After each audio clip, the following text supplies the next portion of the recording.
We did talk about this one in class, but again, I wanted to elaborate just a bit more than I had time to do today. So let's suppose that we had a monopolistically competitive firm. This is going to be, as I promised you in class, Muir Pond Pale Ale. This is dollars per 6-pack of the bottles. I don't know if they make cans. And this is 1,000 6-packs per month. They actually, beer industry is studied using barrels, which are, I think, 33 gallons of beer at a time. So when you look at trade magazines for beer, everything's about barrels of production. But anyway, we'll just, when I go to the store, I get a 6-pack or a 12-pack. So let's think about a 6-pack. Let's say, in the early days of Muir Pond, that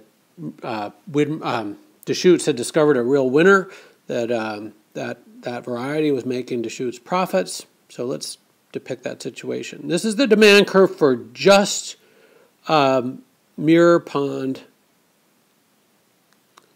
Pale Ale. Muir Pond Pale Ale.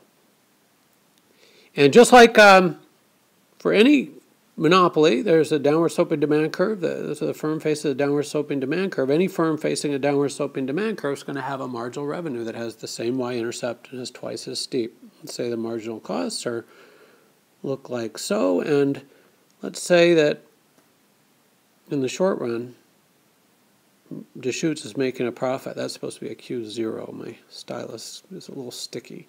So early on, that's our output decision. Let's draw in profits here, short-run profits. What color shall we use? Let's use purple. I haven't used that yet. Not that I can remember. And let's draw a steep average cost function. And they sell at P naught. Average total costs are at ATC naught for that level of output. The average profit per 6-pack is this vertical distance, P naught minus ATC. If we want to know how much profits they make on this label, we multiply through by quantity, we get that rectangle, the area of that rectangle there.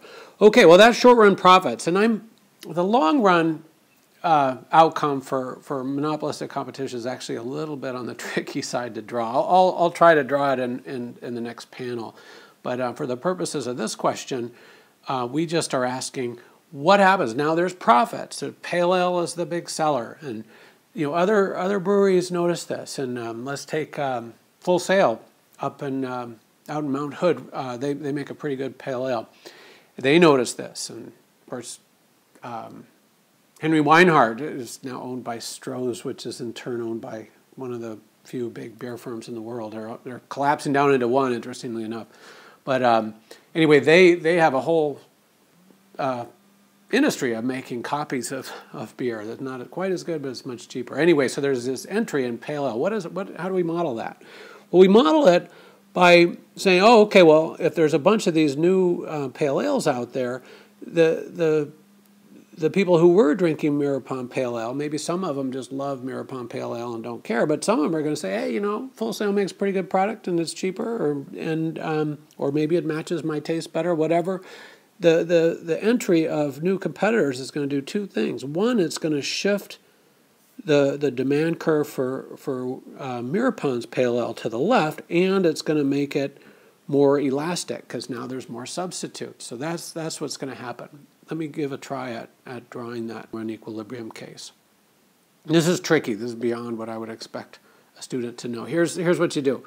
So in the long run, this situation looks like so. 1, demand curves like so. 2, there's this marginal revenue function associated with that demand curve. Let's suppose there's this upward sloping marginal cost curve. The output is Q naught, we'll say. And here's the trick. Price is always